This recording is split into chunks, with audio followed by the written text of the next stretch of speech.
चलिए next section की तरफ मूव करते हैं। अ, इसमें 8 क्वेश्चंस हैं, ईच ऑफ 4 मार्क्स एंड इसमें नेगेटिव मार्किंग नहीं है। एंड न्यूमेरिकल्स वैल्यू में आपको 2 डेसिमल्स तक आंसर करने हैं। तो चलते हैं, पहले क्वेश्चन देखते हैं। ये कह रहा है एक conducting solid sphere of radius r and mass m carries a charge q. A sphere is rotating about an axis passing through its center with a uniform angular speed omega. The ratio of the magnitudes of the magnetic dipole moment to the angular momentum about the same axis is given by this. And यहाँ पर alpha and multiplied bye Q by 2m लेने के लिए बोल रहा है। तो अगर देखें तो इस तरह का काफ़ी सारे क्वेश्चंस हम लोगों ने क्लास में वैसे तो किया है, लेकिन यहाँ पर अगर देखें तो एक कंडक्टिंग सॉलिड स्फीयर है। अगर देखें तो ये कंडक्टिंग सॉलिड स्फीयर है, तो श्योरली आपका जो मास है वो इसमें डिस्ट्रीब्यूटेड है एंड ये अपने एक्सिस के अबाउट एंगुलर वेलोसिटी ओमेगा से रोटेट कर रहा है एंड मान लीजिए इसकी रेडियस r है। लेकिन यहाँ पर अगर ये कंडक्टिंग है तो चार्ज इसके आउटर सरफेस पर होगा।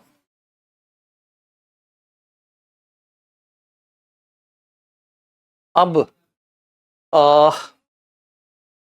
यहाँ पर मास एंड चार्ज की डिस्ट्रीब्यूशन सिमेट्रिकल नहीं है। अगर ये सॉलिड चार्ज स्फीयर होता तो magnetic moment and angular momentum का रेशियो आप डायरेक्टली q/2m अप्लाई कर सकते थे, जैसा कि हम लोगों ने किया है क्लास में। लेकिन यहाँ पर अगर देखेंगे तो मास तो सॉलिड स्फीयर की तरह है एंड वो ओमेगा से रोटेट कर रहा है, तो आप इसकी एंगुलर मोमेंटम वो तो डायरेक्टली लिख सकते हैं कि that is equal to I omega,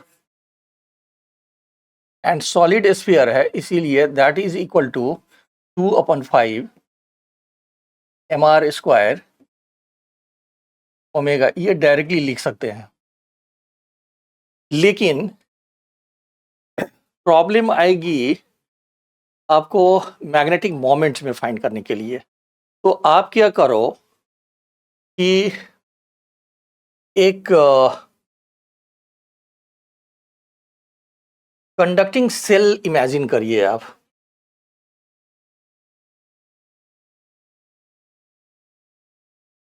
एक कंडक्टिंग सेल की तरह इमेजिन करो एंड इस पर प्लस क्यू चार्जेज है एंड इसकी रेडियस r है और इसकी मास को m ही मान लीजिए। तो आप अगर इसको सेल की तरह भी मानेंगे तो मास एंड चार्ज की डिस्ट्रीब्यूशन सिमेट्रिकल हो जाएगी। तो उसमें आप m/l को q/2m फार्मूला लगा सकते हैं आप। तो यहाँ पर अगर हम कंडक्टिंग सेल्स के लिए लिखें तो m magnetic moment and angular moment का रेशियो को आप q/2m लिख सकते हैं। एंड मैग्नेटिक मोमेंट्स को फाइंड करने के लिए आप q/2m and multiplied bye l i omega हो जाएगा एंड i की जगह पर आप 2/3 r² ओमेगा लिख सकते हैं। तो ये कितना हो जाएगा, और 2 को कैंसिल कर दिए और m को कैंसिल कर दिए, तो ये q/3 r² ओमेगा आ जाएगा। अब अगर यहाँ पर m/l का रेशियो निकालें तो m का वैल्यू ये आ गया एंड इसमें r² ओमेगा तो कैंसिल आउट हो जाएगा, आपका r² ओमेगा कैंसिल हो जाएगा। तो ये बचा कितना, q/3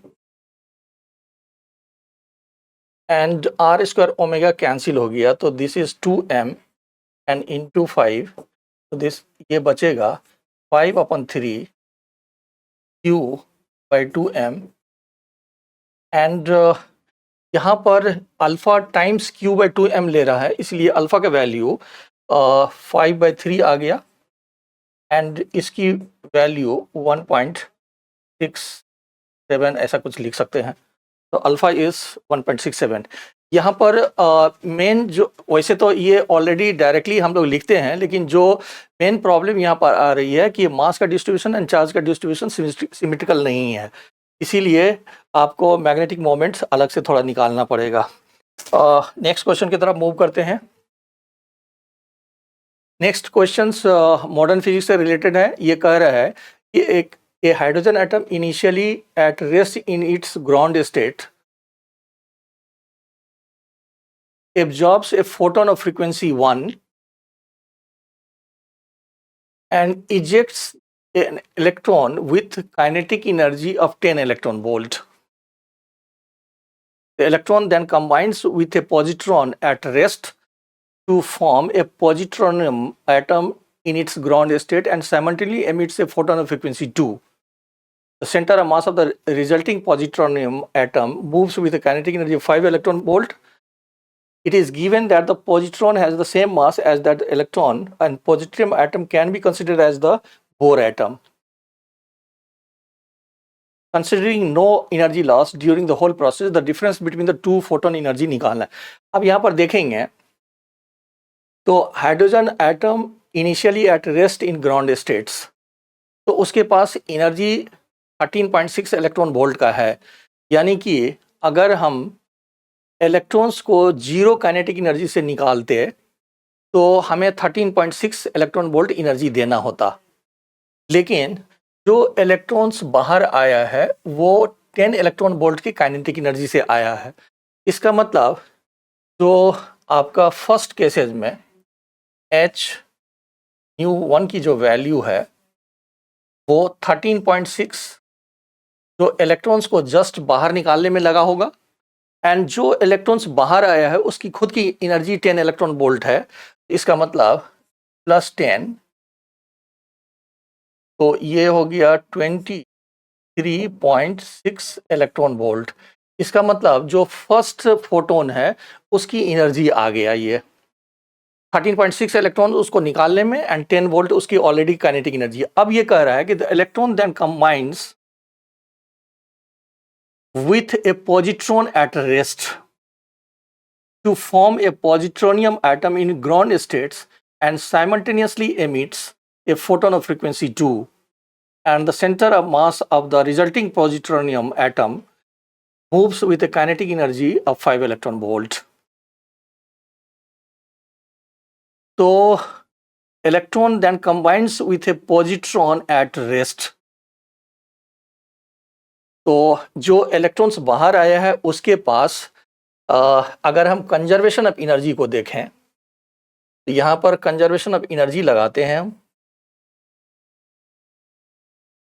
इलेक्ट्रॉन्स के पास 10 इलेक्ट्रॉन वोल्ट एनर्जी है, एंड पॉजिट्रॉन के रेस्ट में है तो उसके पास एनर्जी नहीं है।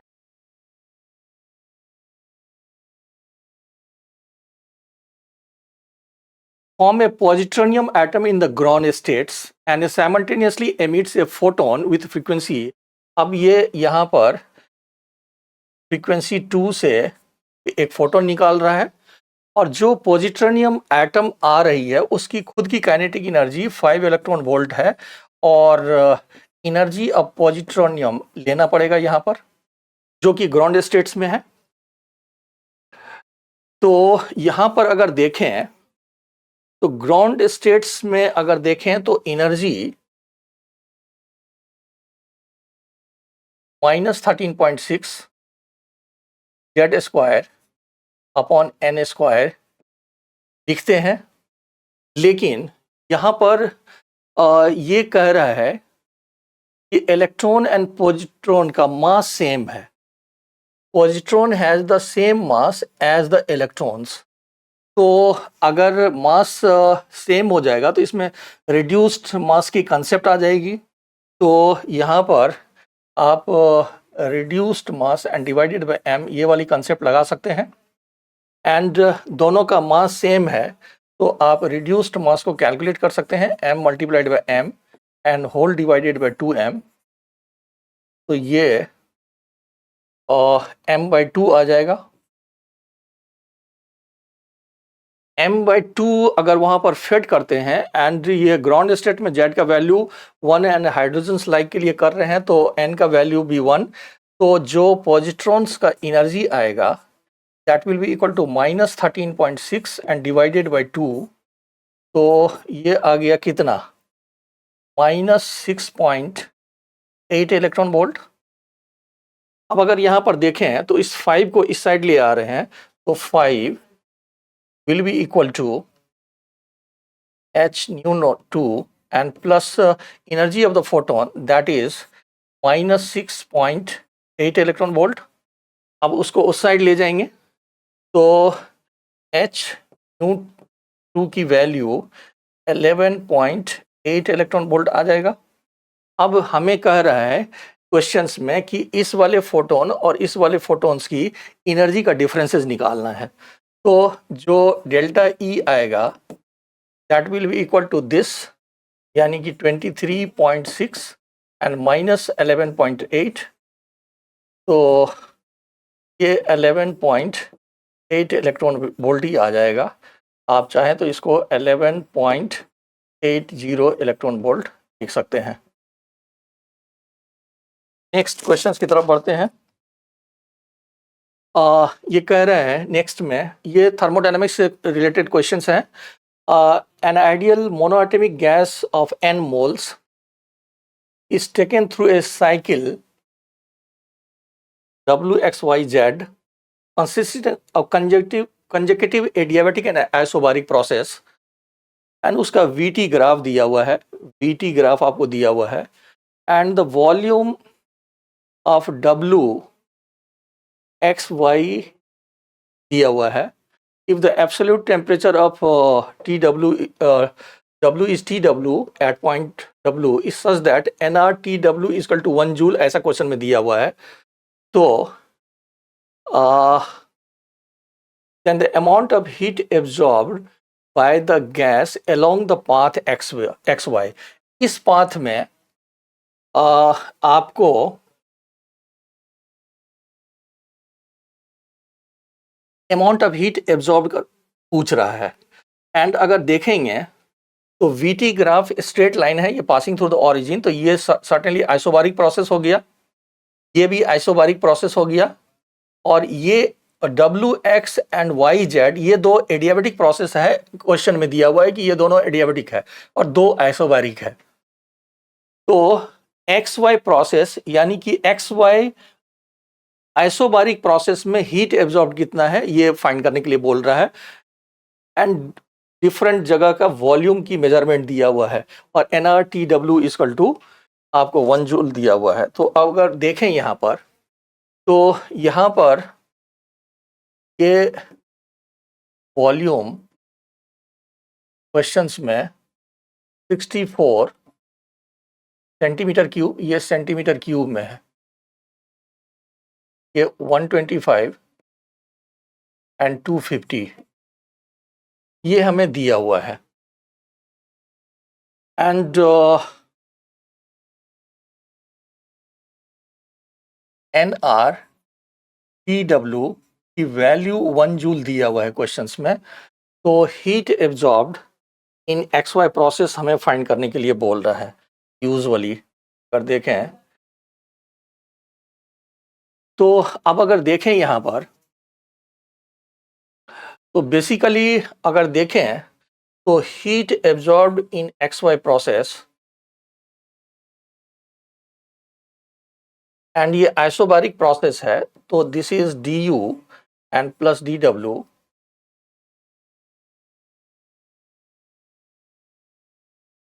एंड इसको चाहें तो आप NTP एंड DT यानी कि TY माइनस TX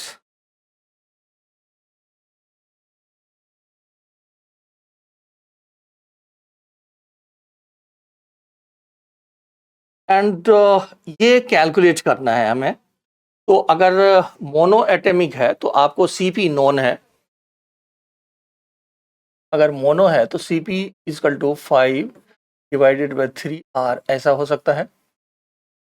अब बेसिकली हमें अगर y एंड x की टेम्परेचर को फाइंड कर लें तो ये सॉल्व हो सकता है। Heat absorbed in x y process निकाला जा सकता है।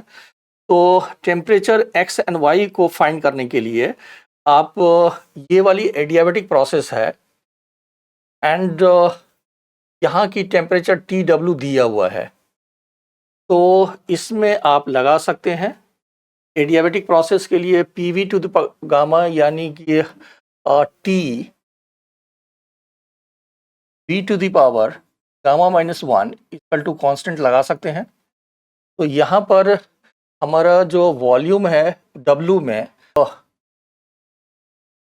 गामा है मोनो एटमिक के लिए 5/3 गामा हो जाएगा।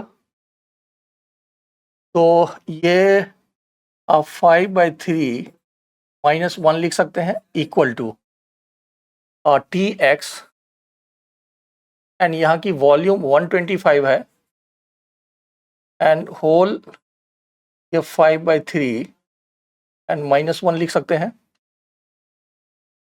तो ये TW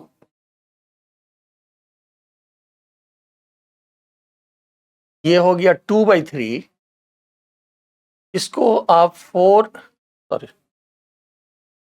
4 cube and multiplied bye 2/3 लिख सकते हैं इक्वल टू TX, इसको 5 क्यूब एंड मल्टीप्लाइड बाय 2/3 लिख सकते हैं। तो this is coming TW multiplied by 16 equal to TX multiplied by 25। तो यहाँ पर TX की वैल्यू 16 TW डिवाइडेड बाय 25 आ गया एंड यहाँ पर अगर देखें तो ये आइसोबारिक प्रोसेस है, इसमें वॉल्यूम डबल हो रहा है। तो V डायरेक्टली प्रोपोर्शनल है T के, तो इसका मतलब टेम्परेचर भी डबल हो जाएगा। इसका मतलब आपका जो TY है वो ट्वाइस ऑफ TX आ जाएगा। तो अब अगर यहाँ पर देखें तो यहाँ पर अब इसको लिख सकते हैं N एंड Cp की जगह पर 5/2R and TY minus 2TX and minus TX, तो ये ओनली TX बच जाएगा एंड TX की जगह पर आप 16 TW, तो इसको लिख सकते हैं अब 5/2 NR and 16 divided by 25 TW। अब यहाँ पर ये 5 हो गया और ये 8 हो गया। तो this is coming 1.6 NR TW and NR TW की वैल्यू ऑलरेडी 1 जूल दिया हुआ है। इसका मतलब इस will be equal to 1.60 joule heat absorbed. Next question की तरफ बढ़ते हैं। नेक्स्ट ये आपका ग्रेविटेशन से रिलेटेड है। A geostationary satellite above the equator is rotating around the earth at a fixed distance r1 from the center of the earth. A second satellite is orbiting in the equatorial plane in the opposite directions to the earth's rotations at a distance r2 from the center of the earth, and r1 and r2 के बीच में एक relations दिया हुआ है और ये geostationary satellites है। इसका मतलब इसका जो टाइम पीरियड होगा वो 24 आवर्स दिया हुआ है। The time period of the second satellite as measured from the geostationary satellite is 24/p hours. The value of p is find करने के लिए बोल रहा है। मीन्स ये कह रहा है कि आपका जियोस्टेशनरी सैटेलाइट्स ये R1 रेडियस में मूव कर रहा है एंड दूसरा R2 रेडियस में इसके अपोजिट मूव कर रहा है। इसकी रेडियस R2 है एंड उसकी रेडियस R1 है एंड R1 के ये रिलेशंस दिया हुआ है। तो अगर हम जियोस्टेशनरी सैटेलाइट्स की टाइम पीरियड को T1 मानते हैं तो ये 24 आवर्स गिवन है आपको। This is given to you 24 hours and इसकी T2 मान लेते हैं। तो क्वेश्चंस कह रहा है कि time period of the second satellite as measured from the geostationary satellites, ऐसा क्वेश्चन बोल रहा है। तो पहले केपलर्स लॉ में आप T1 एंड T2 के बीच में एक इंडिविजुअल रिलेशन एस्टैब्लिश कर लीजिए। तो अगर देखें तो T square is directly proportional to R cube, आप ऐसा यूज करते हैं। तो यहाँ पर T1 square divided by T2 square equal to R1 का क्यूब एंड R2 का क्यूब। अब क्वेश्चंस में R1 की वैल्यू 1.21 R2 दिया हुआ है, तो ये आ जाएगा 1.21 का क्यूब। तो अगर हम T1 एंड T2 का रेशियो लें तो T1 upon T2 will be equal to 1.1 का स्क्वायर एंड मल्टीप्लाइड बाई 3/2। इसका हम इस साइड ले लिए, स्क्वायर रूट में कन्वर्ट कर दिए एंड 1.21 को 1.1 का होल स्क्वायर लिख सकते हैं। तो यहाँ से 2 अगर कैंसिल हो गया तो ये 1.1 का क्यूब बच जाएगा। ये यहाँ पर ओनली 1.1 का क्यूब बच जाएगा एंड इसको देखें तो ये 1.31 के आसपास आ गया। अब अगर देखें तो दोनों अपोजिट डायरेक्शंस में मूव कर रहा है, इसीलिए उसकी जो रिलेटिव एंगुलर वेलोसिटी होगी वो दोनों के इंडिविजुअल एंगुलर वेलोसिटी का सम होगा। यानी कि आप ऐसे लिख सकते हैं कि omega will be equal to ω1 and plus ω2। इसको हमने लिख दिया 2 pi upon capital T equal to 2 pi upon T1 and plus 2 pi upon T2। अब यहाँ से 2 पाई को हमने हटा दिया एंड हम T2 को लिख लेंगे T1 के टर्म में। तो दैट इज कमिंग, अभी देखें 2 खत्म कर दिए तो ये 1/T equal to 1/T1 and यहाँ पर T1 बाई T2 के वैल्यू 1.31 है। तो T2 की वैल्यू यहाँ पर T1/T2 इज इक्वल टू 1.31। तो T2 आ जाएगा T1 डिवाइडेड बाय दिस, तो plus 1, this is T1 divided by 1.31। तो ये कितना हो जाएगा? T1 को बाहर निकाल लिए तो this is 2.1 divided by T1। तो यहाँ से T की वैल्यू T1 जो कि 24 आवर्स है 24 एंड डिवाइडेड बाय 2.31 आ सकता है। तो जो P की वैल्यू है, this is the value of P। Next फिर से आपका थर्मोडायनामिक्स से क्वेश्चंस हैं। ये कह रहा है कि left and right compartments of a thermally isolated conductor of length L are separated by thermally conducting movable piston of area A. The left and right compartments are filled with 3/2 and 1 moles. इसमें 3/2 moles हैं, इसमें 1 moles हैं। In the left compartment, the piston is attached by a spring with spring constant K and natural length 2L/5. तो यहाँ पर spring की length अगर L/2 है और उसकी नेचुरल लेंथ अगर 2L/5 है तो L/2 इज ग्रेटर। इसका मतलब यहाँ पर स्प्रिंग जो है वो स्ट्रेस्ड है। In thermodynamic equilibrium, the piston is at a distance L/2 from the right edges of the container. Under the above condition, if the pressure in the right compartment is P and that is equal to KL/A alpha, तो हमें alpha की value निकालना है। Basically आपको right compartment में pressure निकालने के लिए बोल रहा है। तो अगर देखें अगर हम इसकी एक फ्री बॉडी डायग्राम टाइप से लें तो ये स्प्रिंग स्ट्रेच है, तो उस रॉड को अपनी तरफ खींचेगा। तो यहाँ पर मैं एक फोर्स लगा देता हूँ Kx और x की वैल्यू यहाँ पर निकाल लेते हैं। तो x की जो वैल्यू होगी that will be equal to L/2 and minus 2L/5। L/2 अभी है और उसकी नेचुरल लेंथ ये दिया हुआ है, तो ये कितना आ रहा है, ये 10 हो गया एंड ये L/10 आ गया।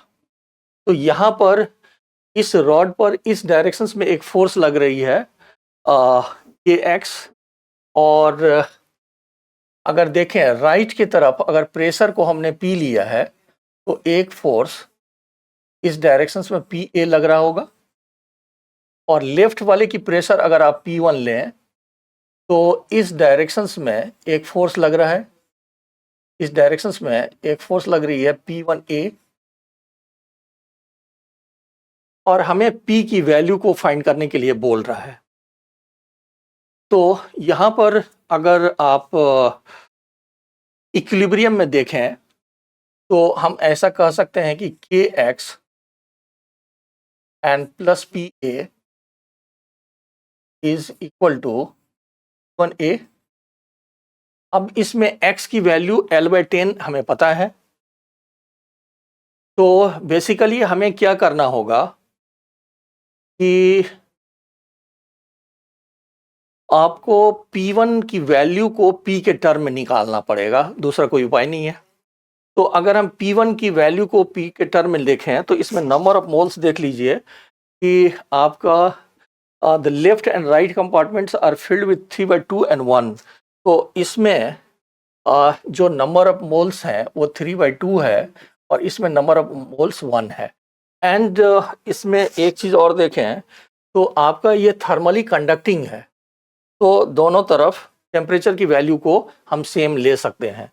इसका मतलब एंड दोनों की लेंथ L/2 है, इसका मतलब दोनों की वॉल्यूम सेम है। तो हम ऐसा लिख सकते हैं कि P1V इक्वल टू N यानी कि 3/2 RT, टेम्परेचर दोनों तरफ से ले लेंगे, एंड यहाँ पर PV दोनों तरफ वॉल्यूम सेम है, दैट इज द 1 RT, ऐसा ले सकते हैं। तो यहाँ से आपका जो P/P1 आ गया, या PV is equal to RT की जगह पर अगर PV लिख दें तो P1 का जो वैल्यू है वो 3/2 P आ जाएगा। RT की जगह PV रख दें तो VV कैंसिल हो गया, इतना आ जाएगा। तो अब हम कह सकते हैं कि Kx is equal to P1 that is 3/2 and -1 into PA। अब इसमें अगर वैल्यू को फिट कर दें तो this is the K L/10 equal to 1/2 PA। तो इससे आपका जो P की वैल्यू है वो कितना आ जाएगा, KL divided by 5A। And options में अगर देखें तो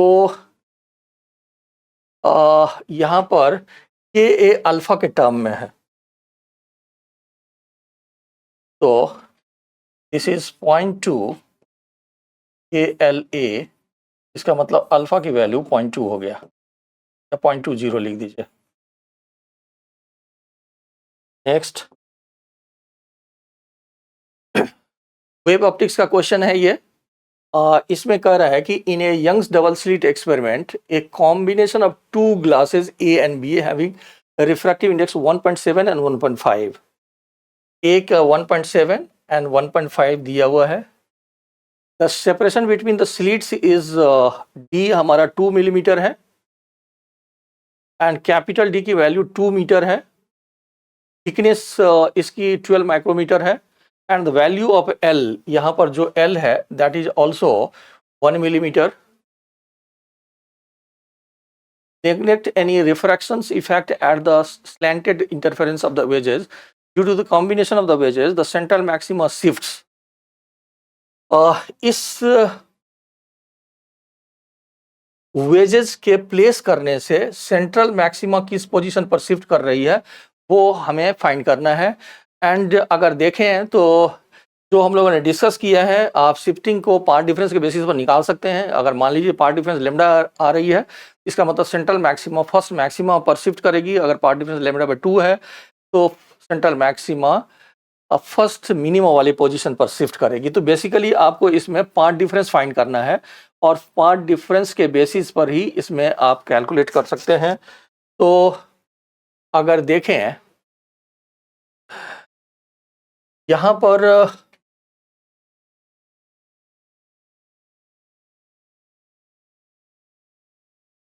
ये हमारा स्लिट विड्थ है जो कि 2 मिलीमीटर है। एंड एक बार फिगर को देख लेते हैं। इसको थोड़ा सा मैं बड़ा कर देता हूं ताकि ये हम विजुअलाइज कर सकें।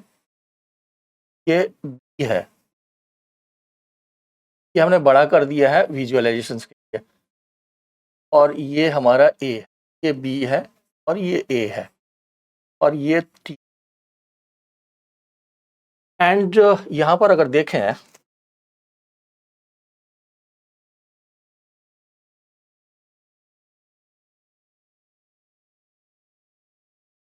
ये एल दिया हुआ है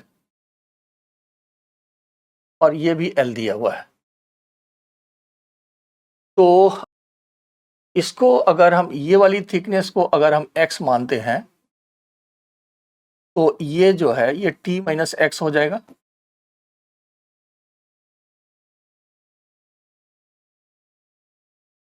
एंड यहाँ पर अगर हम ये वाले छोटे ट्रायंगल लें और ये बड़ा ट्रायंगल लें तो यहाँ पर x by L, x divided by L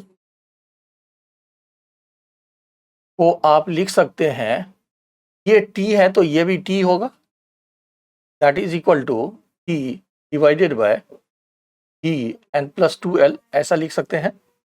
and यहाँ पर ये आपका पिन है और ये d डिस्टेंस है। तो यहाँ पर अगर देखें तो L हमारा 1 मिलीमीटर है और D 2 मिलीमीटर है, ये D हमारा 2 मिलीमीटर है। तो 2 एंड 1 एंड प्लस 1 ये 4 आ जाएगा। एंड ये T हमारा 12 माइक्रोमीटर है तो X की वैल्यू 3 आ जाएगा, 3 माइक्रोमीटर। 2 एंड प्लस 2 4 एंड 1 तो ये 3 माइक्रोमीटर आ जाएगा। इसका मतलब ये अगर 3 आ गया ये 9 माइक्रोमीटर में आ जाएगा, ये 9 माइक्रोमीटर हो जाएगा। अब अगर हम पार्ट एंड सिमिलरली अगर आप देखें तो सिमिट्री के बेसिस पर इसको x मान सकते हैं, ये t माइनस एक्स हो जाएगा। तो अब अगर पार्ट डिफरेंस देखें तो b का एक बार रिफ्रैक्टिव इंडेक्स को कलेक्ट कर लीजिए। b की रिफ्रैक्टिव इंडेक्स कितना है? b की रिफ्रैक्टिव इंडेक्स है 1.5 एंड a की रिफ्रैक्टिव इंडेक्स है 1.7। तो इसकी रिफ्रैक्टिव इंडेक्स है 1.5 एंड इसका रिफ्रैक्टिव इंडेक्स है 1.7। तो अब अगर हम पाथ डिफरेंस को फाइंड करने की कोशिश करें तो path difference is equal to 1.5 multiplied by 3 and plus 1.7 multiplied by 9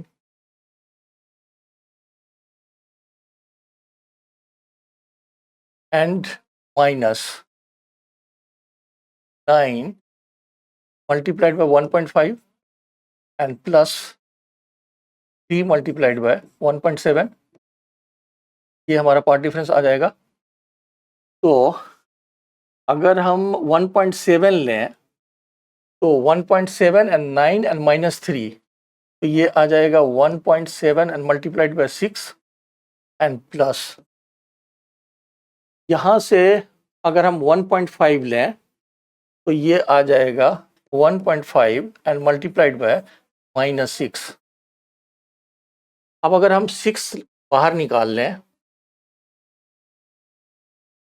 तो 1.7 माइनस 1.5, ये 0.2 बच जाएगा, that will be equal to 1.2 micrometre. ये हमारा पार्ट डिफरेंस हुआ। एंड बेसिकली हमें जो क्वेश्चंस पूछा गया है कि जो y है वो फाइंड करने के लिए कहाँ पर शिफ्ट किया है सेंट्रल मैक्सिमम, वो फाइंड करने के लिए बोला गया है। तो पार्ट डिफरेंस को आप D sin theta D T N theta D Y upon capital D लिखते हैं, तो आपका जो पार्ट डिफरेंस है that will be equal to D Y upon capital D. तो यहाँ से y इक्वल टू डायरेक्टली लिख देते हैं delta x 1.2 and multiplied by 10 to the power minus 6, d हमारा 2 मीटर है and divided by small d 2 millimetre है into 10 to power minus 3।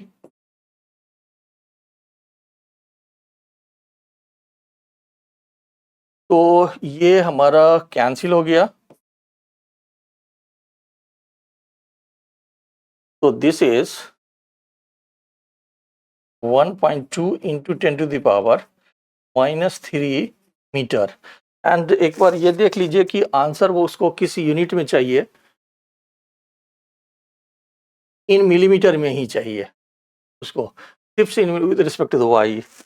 तो इसको आप 1.20 मिलीमीटर लिख सकते हैं।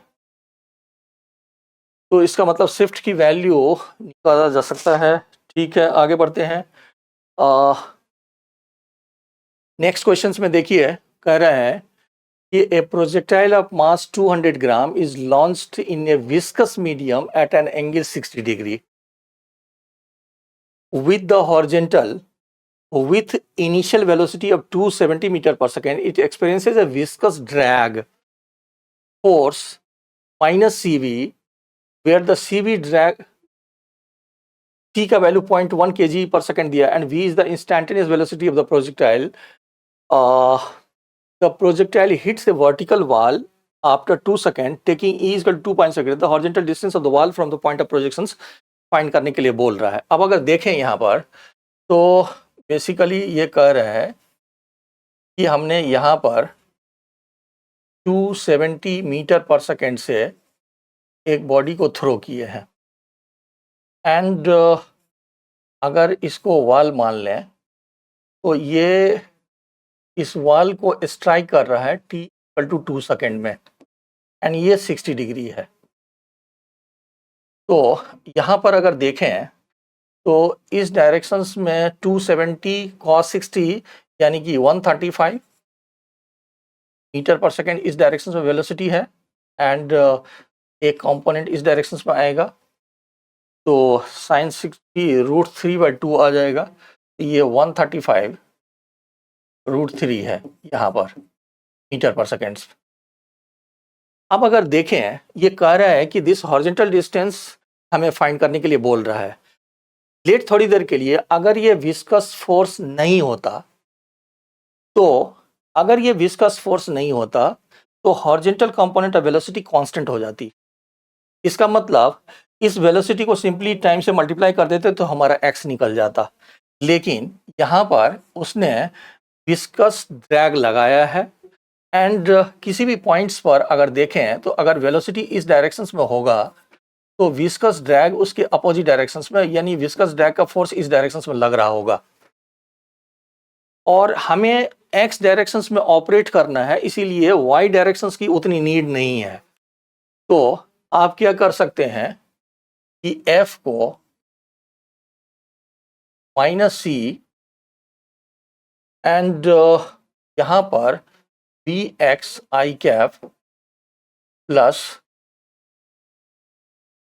वी विथ नेगेटिव साइन, ये दोनों नेगेटिव में है, ऐसा लिख सकते हैं क्योंकि एक कंपोनेंट इस डायरेक्शंस में होगी, एक कंपोनेंट इस डायरेक्शंस में होगी, तो दोनों नेगेटिव में आ रहा है। तो यहां से अगर हम एफ एक्स को निकाल लें तो f x is equal to -c and v x, and यहां पर अगर हम ए एक्स निकालें तो d इज 0.1 एंड मास से डिवाइड करेंगे तो मास हमारा 0.2 है एंड इनटू वी एक्स, तो ए एक्स का वैल्यू -1/2 वी एक्स आ सकता है। तो डी टी अगर हम लगा दें तो यहाँ पर d x divided by v x equal to -1/2 and d t ऐसा लगा सकते हैं एंड इंटीग्रेट करें अगर तो इससे तो वी एक्स आएगा, इससे तो ओनली वी एक्स आएगा ना। यहाँ पर देखते हैं, यहाँ पर टाइम अगर 0 है तो वेलोसिटी 135 है एंड अभी टी ही रखता हूँ मैं, टी टाइम में वेलोसिटी वी एक्स है, ऐसा ले सकते हैं। तो ये कितना आ गया, V X upon 135 L N में, L N V X by 135 equal to -1/2 T. तो यहाँ से वी एक्स को आप लिख सकते हैं कितना, 135 and e to the power -t/2, ऐसा लिख सकते हैं। तो अगर हमें वी एक्स का वैल्यू आ गया है, इसका मतलब जो एक्स फाइंड करने के लिए आपको फिर से एक बार डिफ्रेंशिएट करना ही पड़ेगा, इसको इंटीग्रेट करनी होगी। तो यहाँ पर अगर देखें तो d x by d t लिख सकते हैं, तो d x is equal to 135 and इसका अगर आप इंटीग्रेशन करेंगे तो e⁻t/2 -t/2 से डिवाइड करना पड़ेगा। तो this is -t/2 and e⁻t/2 and -1। अब अगर यहाँ पर देखें अगर तो यहाँ पर हमने 0 to x लिया है, तो x will be equal to minus इसमें लगा देंगे और t का वैल्यू 2 सेकेंड ऑलरेडी दिया हुआ है, तो ये हो जाएगा 135 एंड 1 माइनस 1/e, t का वैल्यू 2 सेकेंड्स है एंड e का वैल्यू 2.7 दिया हुआ है,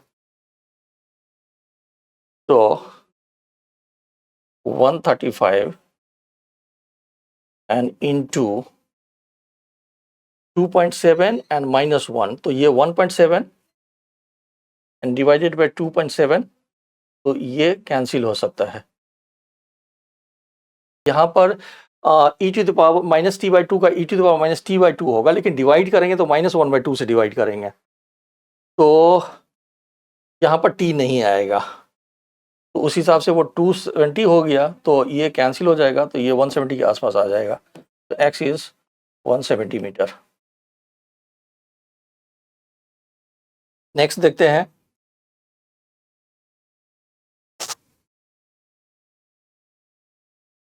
यहाँ पर ये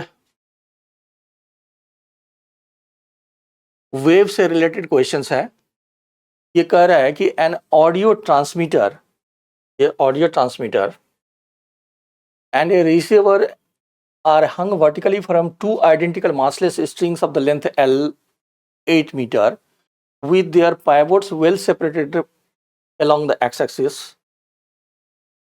They are pulled from the equilibrium position in opposite direction along the x-axis by a small angle theta and theta naught की वैल्यू यहाँ पर cos inverse 0.1 दिया हुआ है and release simultaneously if the natural frequency of the transmitter is 660 hertz and the speed of the sound is 330 meter per second. The maximum variation in the frequency as measured by the receiver. Maximum variation in the frequency. अगर आप देखें तो अगर हम यहाँ पर इसको release कर रहे हैं तो जब वो इस मीन पोजीशंस में आएगा तो यहाँ पर इसकी वेलोसिटी मैक्सिमम होगी.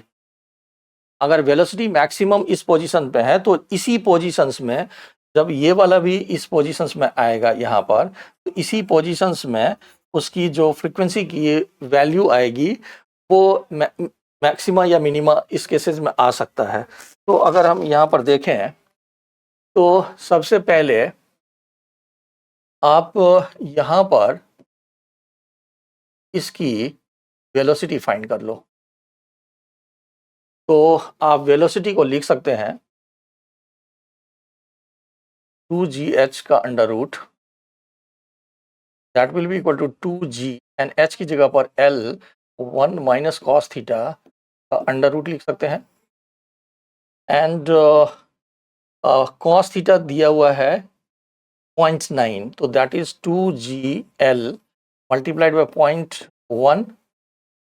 अब यहाँ पर g एंड 0.1 कैंसिल हो गया, L 8 है तो ये 4 मीटर पर सेकेंड आ गया. अब अगर देखें कि यहाँ पर सपोज करिए कि similarly this is the position of the receiver, इसकी भी वेलोसिटी v है इस केसेस में एंड ये ट्रांसमीटर साउंड को प्रोड्यूस कर रहा है जो इस डायरेक्शंस में जा रही है. तो इस वाले पोजीशंस में जो वो फ्रीक्वेंसी रिसीव करेगा उसकी वैल्यू को कलेक्ट कर लीजिए. तो हम फ्रीक्वेंसी 1 लिखते हैं इक्वल टू साउंड की वेलोसिटी 330 है एंड ऑब्जर्वर के रेस्पेक्ट में, ये रिसीवर है, ऑब्जर्वर के रेस्पेक्ट में उसकी वेलोसिटी प्लस हो जाएगी. तो that is plus 4 and divided by 330 minus 4 and total frequency 660 दिया हुआ है. सिमिलरली जब वो वापस इस पोजीशंस में आएगा तो इसकी वेलोसिटी की डायरेक्शंस इधर हो जाएगी एंड इसकी इस डायरेक्शंस में हो जाएगी. तो उस केसेस में अगर देखें तो frequency 2 will be equal to 330 minus 4 divided by 330 plus 4 and multiplied by 660. तो हमें maximum variation in the frequency बोला गया है. तो इस दोनों को अगर माइनस करेंगे तो that will be the maximum variation in the frequency. तो delta mu is equal to, हम 660 कॉमन ले रहे हैं तो this is 334 divided by 326 and minus 326 divided by 334. अब कैलकुलेशंस देखें तो कैसा होगा, एक रफली अगर करें तो ये 1 से थोड़ा ज़्यादा है, ये 1 से थोड़ा कम है. तो मान लीजिए कि ये 1.03 है और माइनस 0.97 है.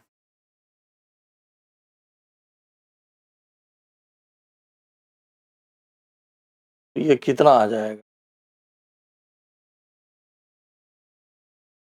0.6 के आसपास आ जाएगा.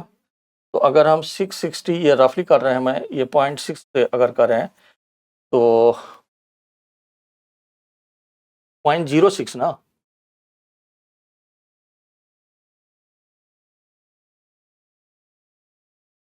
.06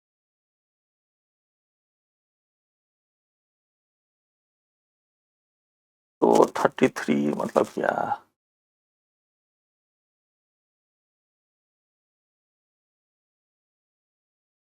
34 कुछ इस तरह का ये आंसर हो सकता है। ये लास्ट क्वेश्चन था इस सेक्शंस का।